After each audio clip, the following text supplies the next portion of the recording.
guys, we are back for a very exciting episode of the Hashtag Wednesday Match Play for a couple of reasons.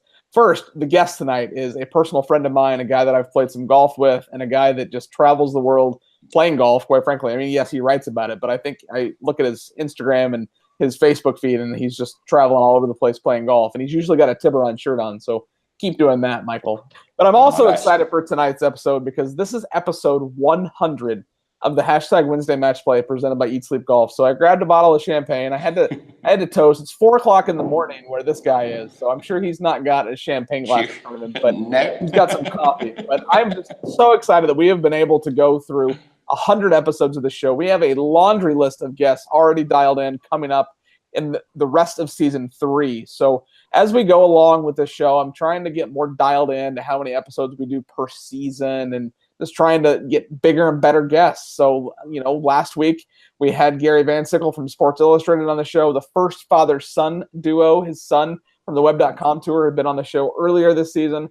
Next week we have former PGA Tour player Bobby Clampett coming on the show. He runs a golf academy now here in Naples called Impact Zone Golf, so he spends a lot of time talking about that. Next week we have about 20 more guests that are just on a list that we're just trying to peck off, and I love just getting new guests and new thoughts on this show. But tonight we've got Michael Althoff with us from keepgolfing.com, and he's got more than just keepgolfing.com. So he's got a lot of different things and a lot of irons in the fire, and I feel like he's always going to meetings and he's always traveling to these fun places, and he's always playing some of the best golf courses on the planet. And I'm lucky enough to have spent some time with him in the home of golf, which we'll talk about tonight.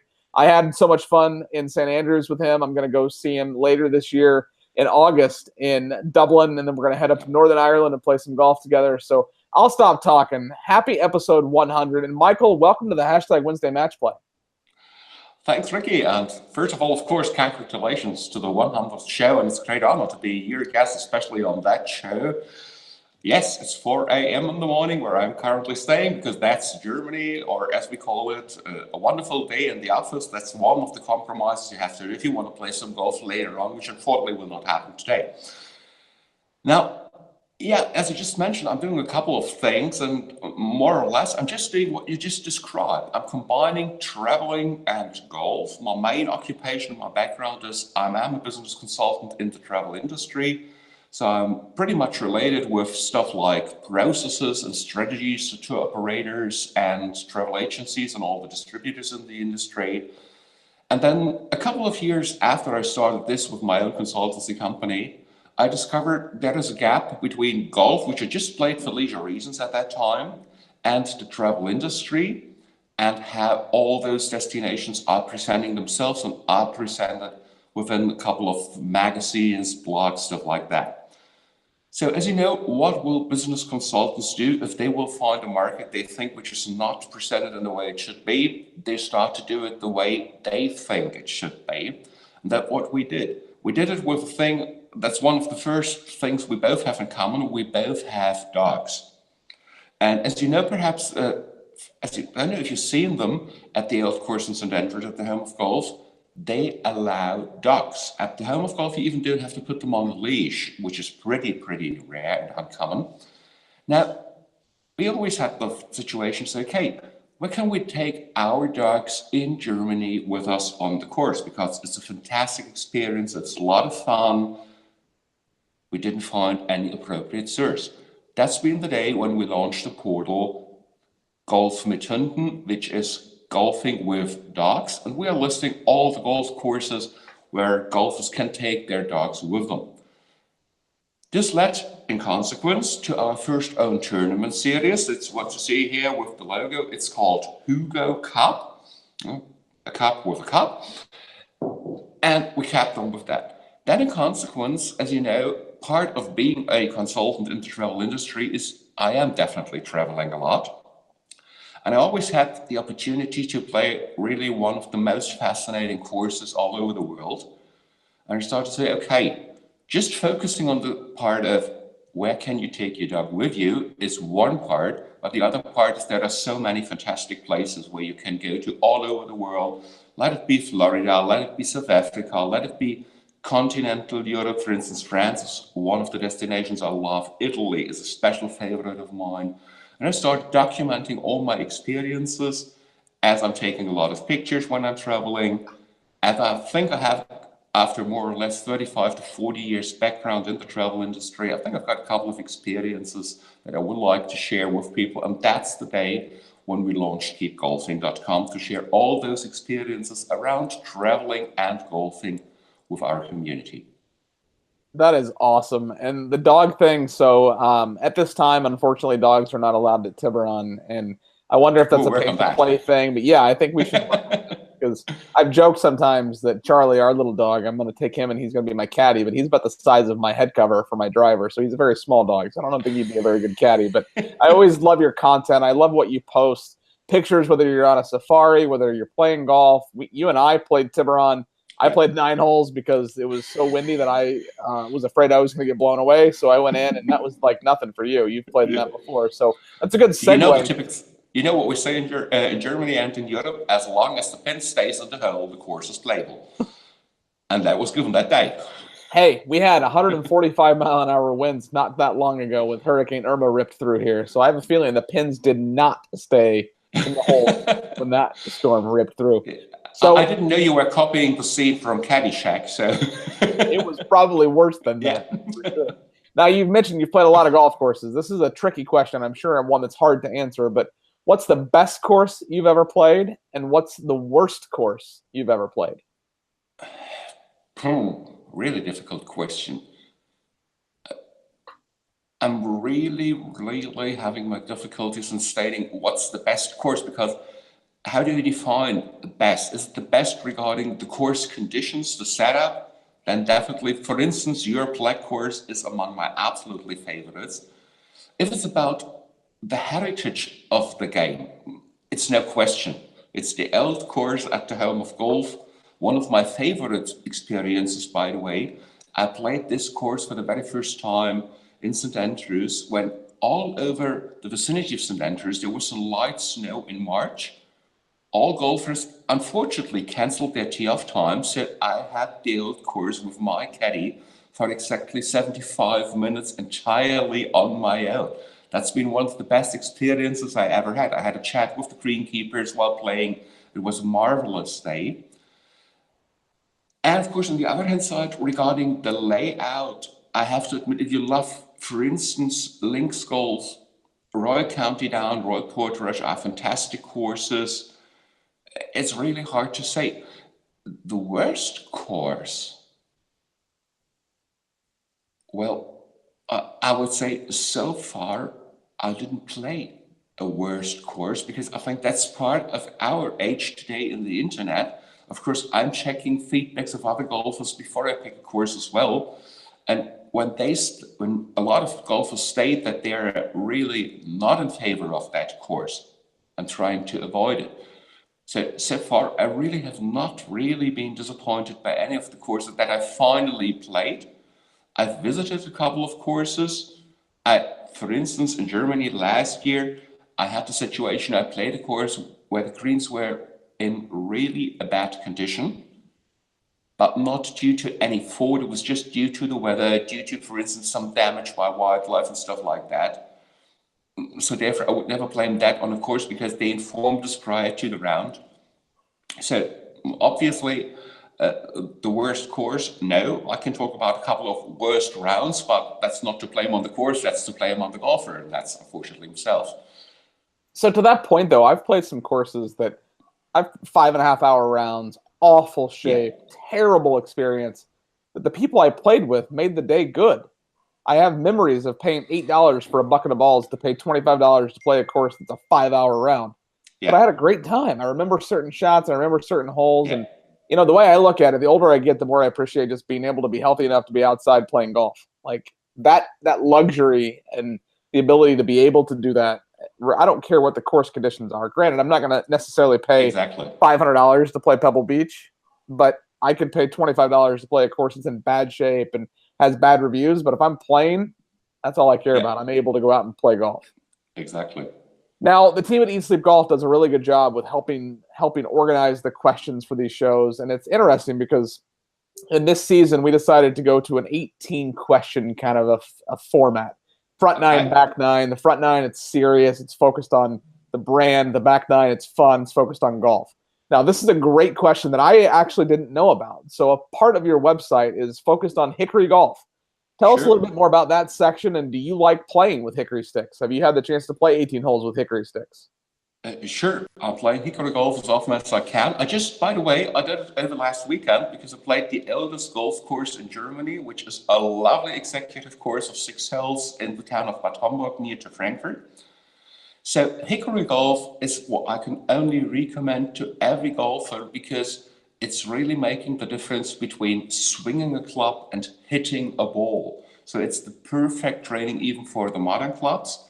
I'm a member of the German Hickory Golfers Society as well.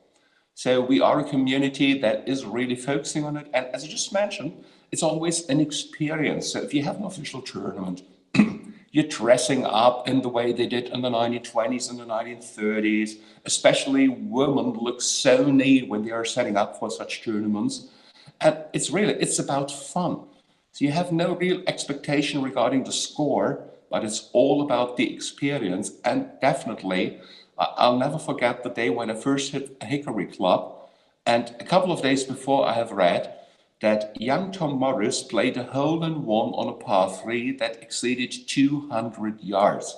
And if you ever hit a shot with a hickory, an iron 3, or which would be appropriate with modern clubs, in hickory golf clubs, you will never believe you can be that precise. And so therefore, yes, it's definitely, I would say it's a passion within the game for me.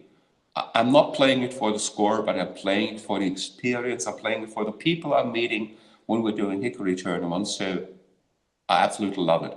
I've never hit a hickory club, so that I need to change that. We need to like make that. Yeah. I didn't have a bucket list until I played the old course, and now I'm thinking about what I can add to the bucket list. So seeing where they built the Titanic, which I'm going to mark off this year. I've been shark diving, but I've never been cage diving with great whites. So next year, I'm going to go to South Africa and go cage diving. Like, it's that simple. Just tell me that I can't do it, and I will. Now, that's a good segue into this next question, because when you and I were at the Home of Golf just a few months ago, we headed up to Ghislaine, and you got to meet a guy named Archie. Now, this guy was a treat to meet. He's in his 90s. He had stuff that, like, I mean, legit feathery golf balls and clubs, and he was just fun to talk to. You interviewed him, but how did you meet him, and kind of what has been the result of that visit with him? Well, Archie, first of all, is a living legend within the European golf community, especially if you're a bit focused on golf history, which is, by the way, part of, if you play hickory golf, I think you're always interested in the background and in the history and heritage of the game.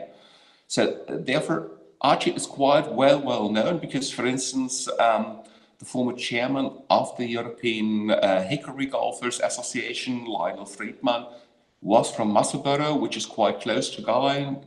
Unfortunately, Lionel passed away last year. We now have memorial tournaments for him, which is pretty awesome as well. But that's why Archie is always well known.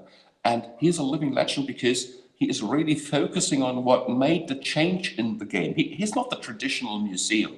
It's about, he's mixing up his experiences, and he has such a lively, a vivid way to bring all his experience and all his knowledge to people, that it's absolutely a great thing that you can see. You experience suddenly his wife and his dogs passed, and it was absolutely like a family meeting that we had with him. And of course, I did 2 things. I used it for my own reports, and as we're having a section within Germany's leading B2B magazine, which is called Golf Manager, we published it there in a combination with the British Golf Museum, which is hosted at St Andrews as well. It's pretty close to the clubhouse of the RNA. And last year, by the way, I also had a report on the World Golf Hall of Fame from Florida. So therefore, we're always keeping some eyes on how the game developed and where you can experience how all started. So for instance, simple questions like, why do RNA people wear red jackets and club captains? So it goes back to the origins of the game. That is awesome. And he was such a, just that, it wasn't a museum. It was just literally like a garage filled with stuff, legit historical artifacts from this game. And I'm glad that you were kind enough to take us and let me meet him and just to share some stories with him. So that was pretty cool. So speaking of sharing, you shared a pretty cool technology, and I'm pointing at the team at Eat Sleep Golf here. We need to figure out a way to get this on our side. So it's called Padcaster. You're using it right now. What is it? It Yeah. seems like a pretty cool little setup. So talk a little bit about what that is and how you're using it. Well, Padcaster is a tool that I met by recommendation of World of Hall of Fame teacher Mike Adams, interestingly. And it was originally designed for just, first of all, recording things. You can record whatever you want. And what they are doing is that they are not setting up an entire set with selling their own camera, which many, many others do. They're just assuming we have enough cameras in the market, our smartphones, for instance, tablets, stuff like that. And so therefore they said, okay, let's take this as the basis for the concept and literally put a frame on it. And that's what they first of all did. They made a very, very stable frame, which now enables us to put the smartphone or the tablet inside. And then they added further components, light, microphone, which I really appreciate if I want to do predefined texts for recording. They also have a small teleprompter that you may use. And it's once again the same thing. They are providing the system for the teleprompter. They're using an existing app. It's called Parrot. And you can use your own smartphone just to install the app and then use this for teleprompting the text as you want. And so I was really, really caught up by this. And of course, I used this year's PGA show in Orlando to have a small chat with them, to have a look at it, whether it's really, well, as I always say in technology, it's the difference between a tool and a toy. I really came to the conclusion that's a tool, it's no toy. I love the quality. I love really that it's quite easy. You have a small backpack where you can put everything in. And so it's really a fantastic system. And it is used, for instance, in all educational business. If you do training videos, you can record them with them. And that's the background in the golf industry. Many, many golf teachers are using this system or similar systems nowadays to record it. So they have different types of microphones. They have wireless microphones. You can set up your set to whatever extension you want it to do. Well, I'm pretty sure if they're not paying you, they should, because you might have just bought a system for me. Like, I'm so impressed by this, and I have a brand new iPad, but I'm not getting the value out of it because I just watch Netflix and read the newspaper. Like, I mean, I'm not getting the value out of the iPad. I think I might need to talk to the team over at Eat Sleep Golf, wink, wink, if you're watching, and figure out how we can get that, just to up the technology that we have here on our end. And, you know, I got a light sitting next to me. It's not anything to write home about. It's not like the light that you have in front of you. And the teleprompter might not be a bad idea because I got a screen above me that I use to kind of read from. So now watch, I'm going to do that right now because this next question is quite long. So, you know, you do such a good job reviewing golf courses, and you're also really, really good at taking photography of these courses. So I'm impressed with the 360 photos that you took when you were at Tiburon last. So besides the photos that you're trying to take and the vision that you're on the golf course looking like this is a good angle and this is a good angle, what are you looking for that review? Like, is it just the same kind of experience top to bottom from when you arrive until you leave, or are you looking for certain things at certain clubs? So how do you write a review for a facility? Well, I think it's different about writing and taking pictures. Regarding pictures is always the question, what makes this course unique?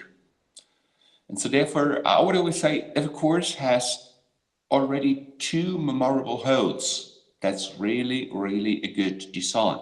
And what I'm trying to catch up is to give people an impression, what may they expect if they will like to play the course as well. So therefore, that's why I like the 360 degrees pictures, just to take them, to put them more or less in place on any part of the course and say, okay, now let's have a look around and decide on whether that's more or less a vicinity you want to play a round of golf yourself. Regarding writing, it depends on who's my target group. So for instance, if I'm writing for our own community on keepgolfing.com, it's about how can I describe the course in a way that it helps people to decide, is that a course I want to play personally? So just to take one easy example, just mention 2 courses that I really love in Ireland, Royal Portrush and Royal County Down. Absolutely amazing links golf courses. But if you're not a golfer of a certain skill level, you will not be able to enjoy those courses. Because, for instance, you need a certain distance for the tee off shot. You need to have certain skills regarding approach shots and stuff like that. And that's what I'm trying to transport within those reports. If I'm writing for our B2B magazine in Germany, it's more about how does this course or the entire club differentiate from others? What are they doing better perhaps than others? What could be a best practice example for other courses so that they can get new ideas, what I'm introducing to them by the stories I'm writing about. So therefore, I'm not trying to copy the yardage book. That's not what I'm going to do, because I always like to see a yardage book which says, okay, aim your tee shot to the left, then make an approach shot to the right, depending on the pin position. Yeah, unfortunately, that's all about pin positions in golf. And just 2 putts will leave an easy par. Yeah, that might be appropriate for the scratch golfer. As you just mentioned in the introduction, many golfers are not playing for score, they are playing for the experience. And so, for instance, that's the combination with pictures. You remember when we talked about the 2 courses at Tiburon, that, well, there are some holes where I personally enjoy the view from the green to the tee box much more than from the tee box to the green. And that's a perspective I want to share with our community. To just say, hey, do not just focus on the traditional way, focus on what's beside. Or when I met your colleagues from Deering Bay in South Miami, the first course I ever had in entire Florida where no single alligator was there. The reason is quite simple. They don't have alligators, they have crocodiles. So therefore, that's of course been one of the things. It's part of the experience. I didn't feel frightened. I didn't see any threat by them. But I think it was definitely necessary to take a couple of close pictures to them. And that's the same, as I just mentioned, I've been to South Africa in March this year. Wildlife there is amazing. And I won't forget, for instance, when I've been at the Legend Golf and Safari Resort, when I was driving between the third green and the fourth tee off box, and suddenly to my left, there was a whole bunch of zebras. Where in the world will you see that? So I have to admit, I took more pictures of the wildlife instead of the greens and stuff like that. Oh, well, the fourth hole has been designed by Bernhard Langer. So what I did, I returned and took the pictures of the hole itself. And that's this approach that I want to share with the users, just trying to bring them more or less virtually to the spot in order to support their decision-making process. Is that a course I want to enjoy, or is that a bit out of the way I'm personally enjoying the game? To your point about turning around and looking behind you, on the gold course at Tiburon, hole number 7, Yeah. The green, it's an awesome hole. You got to hit a little cut, Yeah. a little on the tee box, not much room to work with. You get to the green, turn around and look from the green. It's totally different view, and quite frankly, I think it would be better if it went green to tee because of the view with the trees and everything that's there. So I like that you're thinking that way, and I haven't been very versed on taking photos and videos of golf stuff, and in my current role at Tiburon, I'm being forced to look and think like a photographer / videographer, and the cut shots and the different things that we're doing. And we've got a video team that we work with. It's a local vendor, and he'll say, hey, go out and shoot this, I need this for the video that we're producing. And I'm like, why would that shot make sense? But it always does. And I'm learning and trying to become better at that, and you definitely have a knack for that. So now, you talked about being at the PGA show. I've been 5 times to the PGA show. I haven't been in a few years, but that is just, it's like a kid in a candy store whenever I'm there. Like, so much stuff to see and do. At this year's show, I mean, it's been a few months now, but what did you see? What did you learn? What did you buy? Kind of what was your experience like this year? Well, it's interesting because I would say I'm definitely not the typical PGA show visitor. I'm not spending much time with clubs. I'm not spending much time with shoes and apparel, because when I'm attending the PGA show, my focus is pretty clear on B2B business. So I'm the guy that talks about interfaces and stuff like that with many software companies. I'm the one that discusses with companies how can we enhance the experience and stuff like that. Well, what did I buy? I bought, well, as I mentioned, I bought the Padcaster. I bought the Flightman Mevo, which I personally consider a very useful training tool, which you can simply put into your pocket. And it's once again one of those tools that are using the more or less state-of-the-art combination with smartphones and tablets to show all the data. And it's really, as I always say, it's the Trackman for the private golfer, and it really helps you to improve your game. But on the other hand side, I have spent much time on a thing which is currently discussed very intensively all over the world. It's the pace of play. I had an interview with a company which is called Tech Marshall.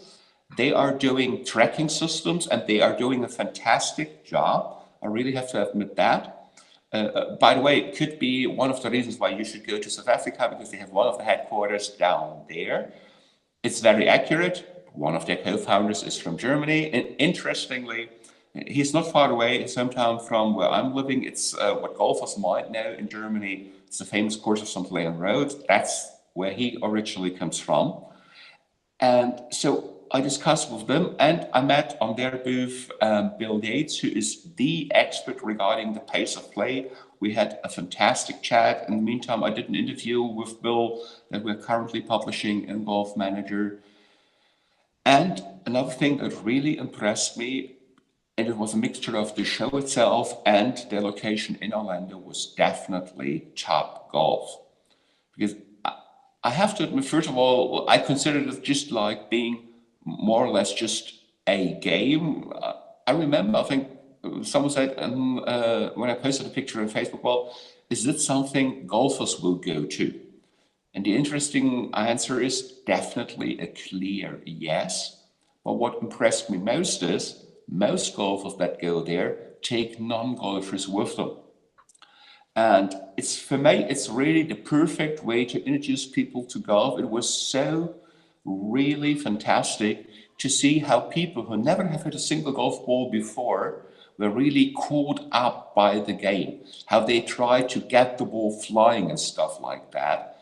And so therefore, I had a meeting with their business development vice president, and it was a fantastic experience to see how they are approaching it.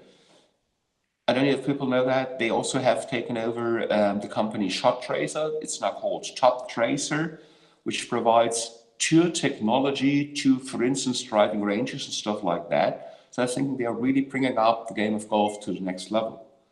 And of course, I had a look at many other things, like, for instance, the software tools for, let's say, beverage cards where you can order, where you can pay, stuff like that. BevCard is a wonderful solution for that. I checked up with other suppliers that are doing stuff with that, starting from scorecards, continuing with other aspects. For instance, what's definitely neglected in Germany, children's apparel in the pro shops. And so we discovered two companies, unfortunately just from the United States, but I think they might be able to sell their goods in Europe as well. So that's been those parts of the show I'm spending my time with. That's awesome. And there's a lot of good restaurants right there by the convention center too. I mean, not to get away from the business side of golf, but there's some good places to eat right there. Definitely, and even some more to drink. Yeah. Well, that's what I was getting at. Thank you for picking that up. It's early where you are. Now, you talk about Tag Marshall. They're coming on the show later this season. So Bob will be on the show later this season. So that's a good segue to that. So that's very fun that you've met with those guys. Now, let's go back to your photos real quick. So you obviously use some pretty hefty equipment. What sort of cameras are you using? How are you shooting those 360 pictures? And what are you using to edit these images? Like, they're incredible photos. Well, starting with the 360 photos, it's a German startup. It's called Panono. And the lovely tool they are providing is the camera itself looks like a ball. It has 36 lenses.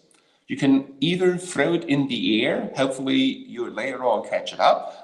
So that's not the way I'm using the camera. You can put it on a tripod, which I personally prefer because it gives more stability to the pictures. And what's normally the most challenging part of 360 degrees pictures, stitching, that's done by a tool on their server. So all I've got to do is I'm loading up the pictures via my smartphone. which is, by the way, the remote control of the camera as well. And then they will do the rest. I can edit if I want, but normally I can just take them. And they also provide tools to embed them into websites. You can use an iframe code that they will provide. That's one of the parts. It is, regarding 360 degrees, once again, the difference between tools and toys. This is a tool, and that's why it's definitely pricey. But if you're using it for professional purposes, it's definitely worth it. Regarding the, let's say, ordinary photography, of course, I'm using my DSLR cameras. I've always been a Nikon fan. In the meantime, I'm having a mixture of Nikon cameras and Canon cameras as well. I'm having my zoom lenses. I'm having the tele zoom lenses. The ones I'm currently using, that's the one I used for the wildlife on the recent trip, is 840 millimeters. So that's really quite a good one. And I'm really looking forward to using that camera on this year's Open at Carnoustie, because I think they're going to deliver a couple of amazing shots of the players from the practice rounds, especially. And of course, as you know, the difference between men and boys is the price of their toys. I just added up for the very first time a drone. I was really fascinated by all the reports on the DJI Mavic Air. So I said, okay, that's really manageable because it just has less than 500 grams weight. That's perfect. It shoots with more than 13 million pixels, so that's a pretty amazing quality. It has so many features regarding photography as well as just video taking. So I'm currently setting up with that as well, and it gives a real new look at a course. If you just go up, let's say, by 10 meters, a hole looks completely different. So That's I'm currently checking out that. Bring your drone to Tiburon. We've had a lot of people shoot drone photos, and a couple of really good photos have come. And I would love to do back lawn up above the clubhouse, the opposite direction over 9 and 18, maybe right over the lake. I mean, there's so many options at Tiburon. Yeah. Of course, that's cool. Now, before we went live, I did tell you that this was going to be a half an hour or less. Well, we're already 40 minutes in, and we've got one more question on your front nine. So we're almost halfway through. The back nine will go much faster, I assure you. But sure. I just, every time we talk, it's just like yesterday we saw each other, and we kind of did, which is fun. And I can't wait to get back to Europe to see you again. But the last question on your front nine is social media.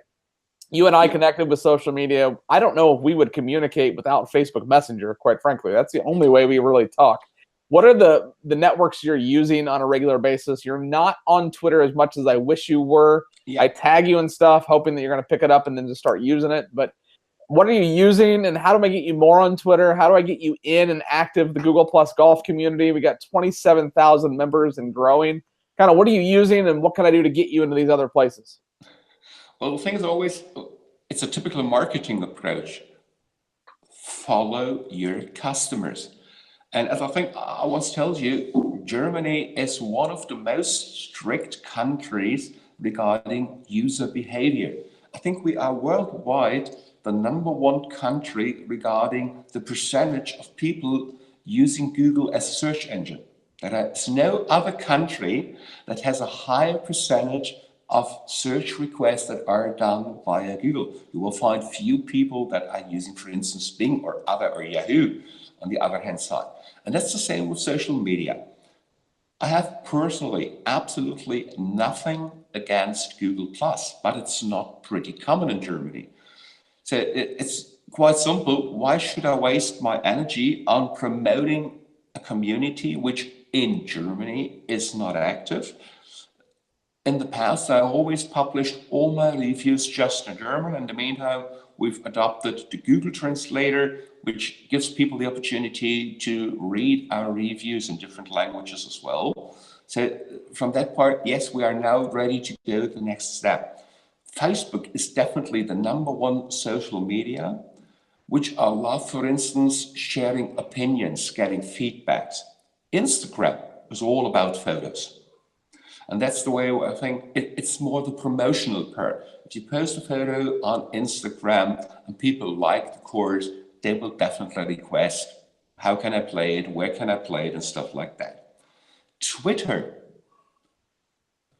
Well, it's a difficult relationship. Well, Twitter in Germany is used more or less regarding spreading news. It's a very, well, it's quite often used, for instance, for political statements, for statements that are used in the context of society.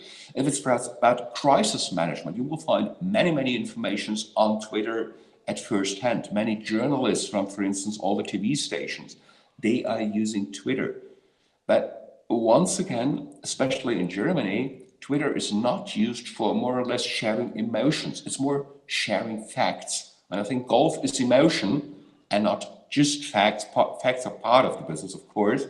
And therefore, we have no real community. And that's for me the difference between Twitter on the one hand side and stuff like Google Plus or Facebook on the other hand side, to say, there we have your communities. You can join a group. You can, for instance, like fan pages. Twitter is all about more or less the same kind of account. Of course, you can do your account as a company as well, but the behavior, the instruments you may use are almost all the same. And that's very simply the reason. And there's a final reason. It's time, because there is one thing I'm absolutely convinced of. It's not appropriate to share exactly the same post on all social media channels. Amen. Oh my goodness. And as well as there are tools that would do that. I could just edit a post in a tool, and then the tool would spread it at any time I'm defining to any social media channel I'm defining. But that's absolutely not paying back. And so therefore, it's quite simple. If you have limited resources, focus on what you personally consider seems to be the most successful. We'll see how this develops. That might be the best thing ever said on this show right there. Thank you for that. It's lazy. It's obvious when you do it. And quite frankly, if and when you do it, it bothers me so much when I'm flipping through Facebook and I see Twitter handles or Instagram handles. Yeah. Oh my goodness. Thank you. That makes me, you've made my day, like that right there. Now, that's your front nine. Let's have some fun. Are you ready for your back nine? Sure. What's your favorite PGA Tour major? And I have a feeling you're going to say the Open, but maybe not. US PGA or Worldwide PGA? The PGA Tour, the PGA Tour that's over here. Okay, yeah, then you're sure it's the Open. It's the oldest major we have. Good answer. I can't wait until we move to Europe so that I can say that and mean it and know that that's in good company. You know, I'm liking objectives. Your objective is clear. It's 2021 because that's when there will be the next celebration of the Open. And of course, without the celebration, the Open is going to be hosted in 2021 at St. Andrews. It's a must, absolutely. And that may or may not be where Tiger breaks Jack's record, but that's for a conversation for another day. Now, speaking of golf, we've played together in the past. We're going to play together here in August later this year. We're going to be playing in Northern Ireland. You've played the course, so do I get some, local knowledge, and how many strokes do I get?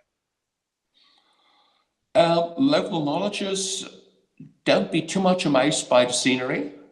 That's why we'll take you to the Giants Causeway prior to playing the course. You don't have to look always at the Giants Causeway. It's pretty important. The next quite simple advice I will give you is always focus on the next shot. It seems so simple and easy. You will remember that when we will play the course. I know my third advice is someone you will simply neglect. Take a caddy. They have fantastic caddies at Royal Portrush. And so therefore, the local knowledge, it's provided by the caddy, because the local knowledge depends on where your ball lies for the next shot. But I didn't take a caddy at the old course, but I played with a member.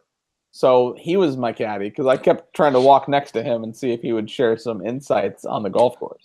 Well, I've got a very, very fine relation with Royal Portrush, but I'm still not a member.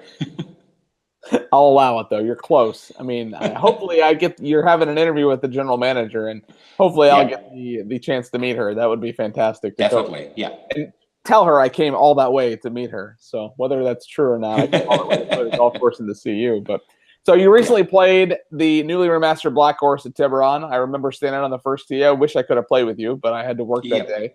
You wrote an awesome review. So Thank you. let's talk a little bit about that course, the changes, and what did you experience from tee to green? I know you had a couple of birdies out there. What was the experience like versus reading the blog post? Give us a little overview of what that experience was like. Well, for me, what I really love, I love to play long iron shots, and that's exactly the course to do that. So I started I think like many golfers will do, taking the driver, hitting a tee shot. I did it for the first time, and later on, I think from the fourth or fifth hole on, approximately half of my tee off shots have been long iron shot, and that was absolutely amazing. The other thing, it is from the design a typical parkland course, but the fairways are not that narrow as some other parkland courses are. So you have to be a shot maker on the one hand side, but on the other hand side, it's not necessary that you really have to focus on just don't be too much to the left, too much to the right. And I love the challenge regarding course management on that course, because it's really depending on, are you on the left side of the fairway, on the right side of the fairway, and this will ease or make the next shot more difficult.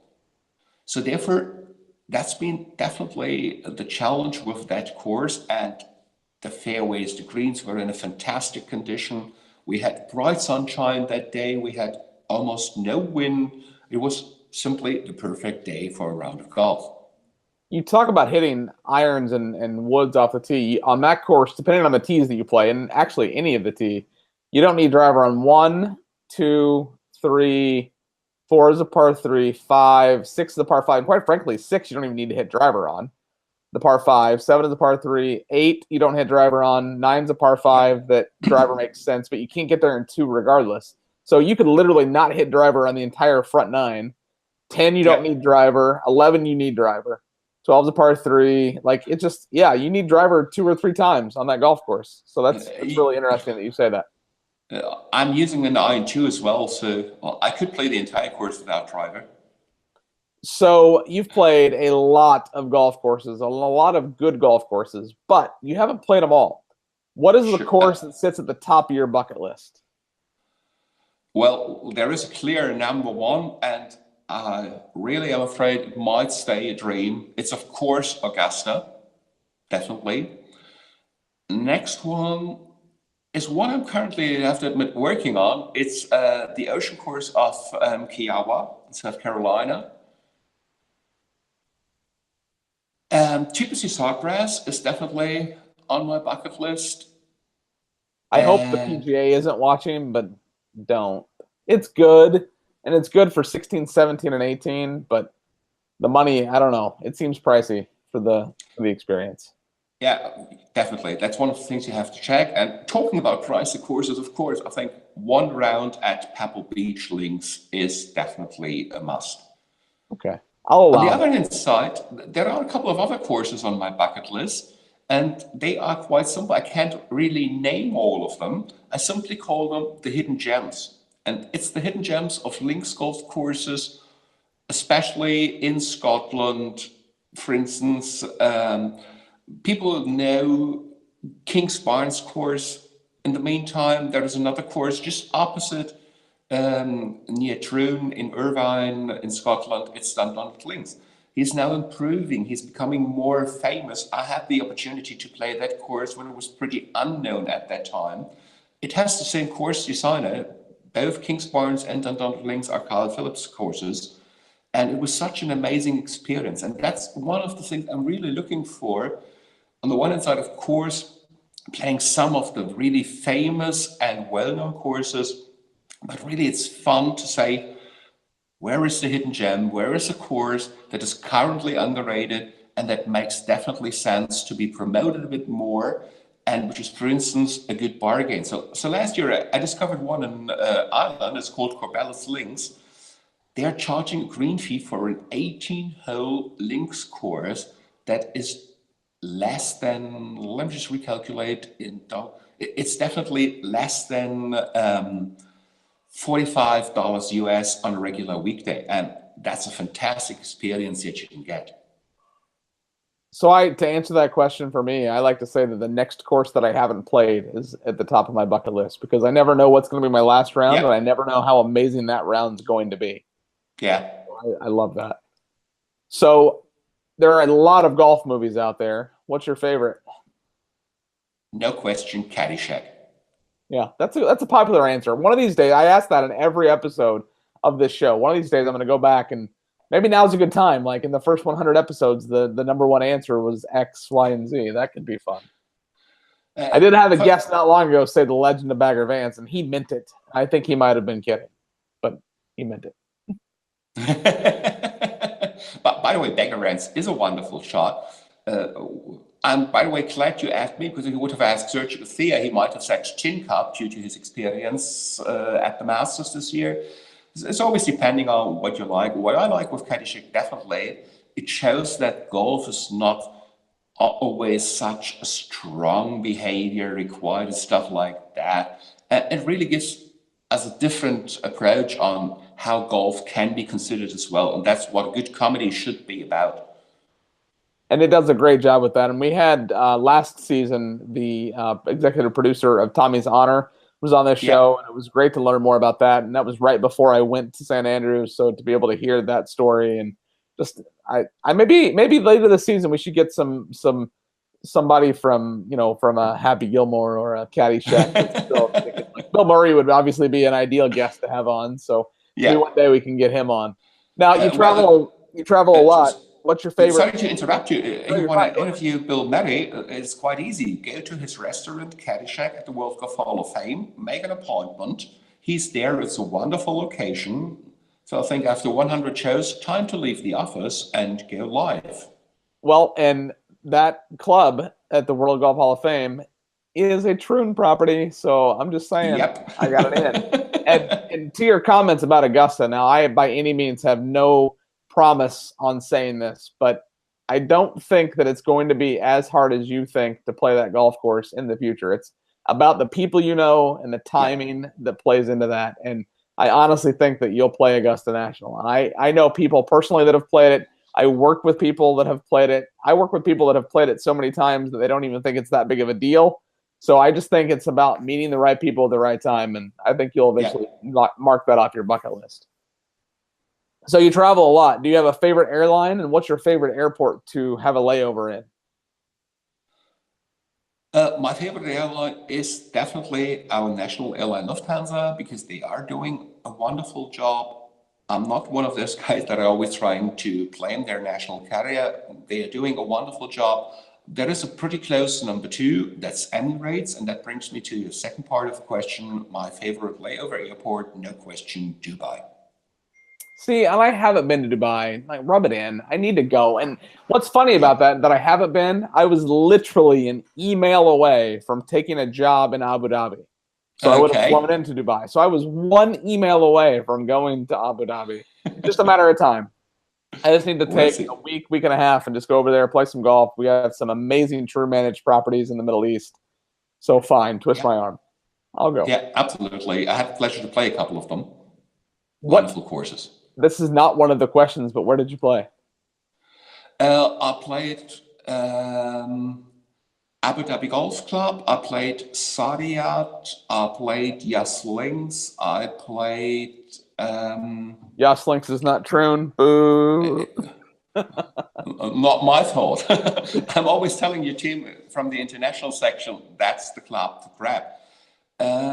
I also played the Els Club in Dubai. The Els Club is fantastic.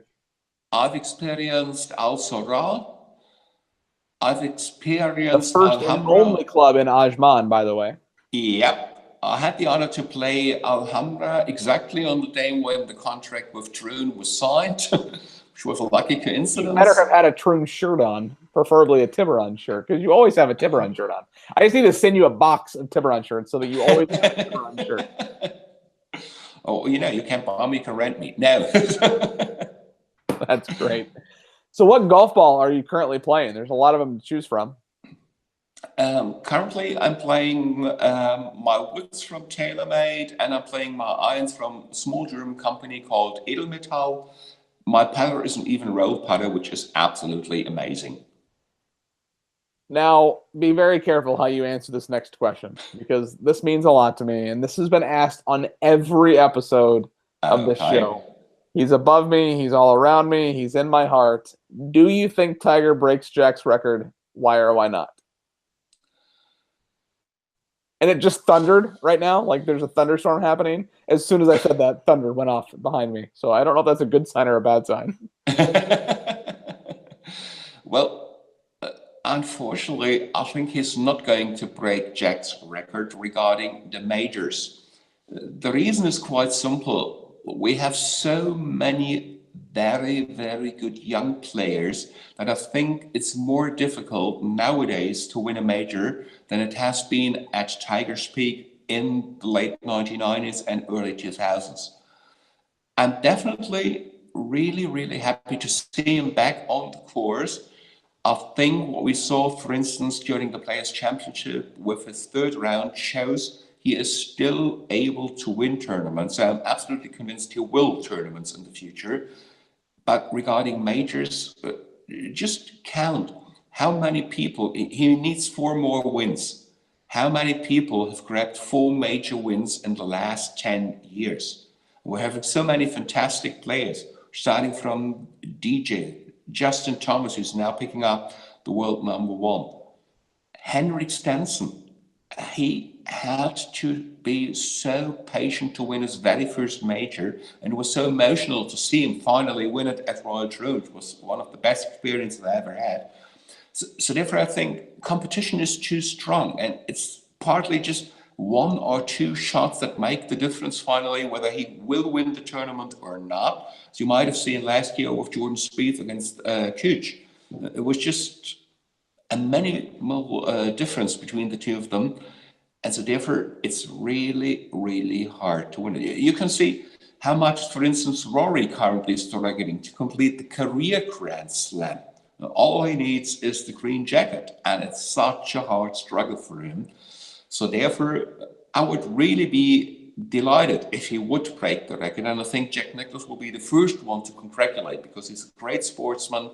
He's really currently the living heritage of the game. I love his designs. I love his whole attitude. He's, by the way, one of the guys I'm really liking to follow on social media. But I think definitely time is against Tiger. He might do it later on, but I'm pretty convinced if he would go on, he might break the record of Bernhard Langer on the seniors tour. Tiger will definitely be possible. A club on the Champions Tour. I'm not even sure he knows what the Champions Tour is.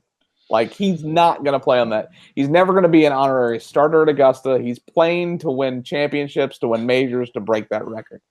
He gets the most wins record. I think he gets the most wins record next year, maybe the year after, if he stays healthy. And I honestly think, I don't think he wins. I think he wins 1, maybe 2 events this year. I don't think he gets a major. But Chip Essick from the PGA of America was on this show not long ago, and I asked him that same question, and he said that if Tiger wins 1 more major championship, he breaks the record. And I need Tiger to not tie the record. Tying it's not good enough. If you're going to tie it, don't even get close to it. Break it by 1, maybe even 2 to shut Johnny Miller up. I need him to get to it and at least break it by 1. And I honestly think that it's feasible. This most recent performance at TPC Sawgrass showed me a little bit of the he could and he can. And I just really hope he does. So I appreciate your thought-provoking answer versus just saying no and moving on to the next question. And that does lead us to our final question of the hashtag Wednesday Match Play presented by Eat Sleep Golf. And the final question of this monumental 100th episode. My champagne glass is almost empty, so I think it might have to be empty before we end. Besides for the fact that you're going to jump on a train here, it's still dark where you are, but besides the fact that you're going to jump on a train, what's next for Michael? Well, quite easy. Today it's Munich, tomorrow it's middle part of Germany, and then I'm heading to Ireland to experience some of the wonderful courses they are providing out there. This time I'll spend most time on the West Coast, which means the Wild Atlantic, and I'm playing one of the most traditional courses they are providing, La Hinch, which I'm really looking forward to. And yeah, that's one of the next business trips. One of the ways I'm spending public holidays that we have in Germany, just doing some travel. you travel. Who would have thought? Well, I can't wait to see all of that content online. Michael, thank you so much for coming on the show. This has been absolutely fantastic. It's fitting that this episode lasted an hour because we normally save the series finale, or the season finale for an hour episode. But why not make episode 100 an hour? We could have gone on for more because this has just been so great talking to you. This episode of the Hashtag Wednesday Match Play is going to be on iTunes. It's going to be on Google Play via podcast. It's going to be on YouTube. It's going to be on Facebook. It's going to be on Twitter. It's not hard to find the Hashtag Wednesday Match Play. So, Michael, I look forward to seeing you in August in Dublin as we head up to Royal Portrush to play some golf and check out where they built the Titanic so I can mark something off my bucket list. And as always, for the 100th time, and hopefully we have 100 more right behind it on the Hashtag Wednesday Match Plays, you have to remember to eat, sleep, golf,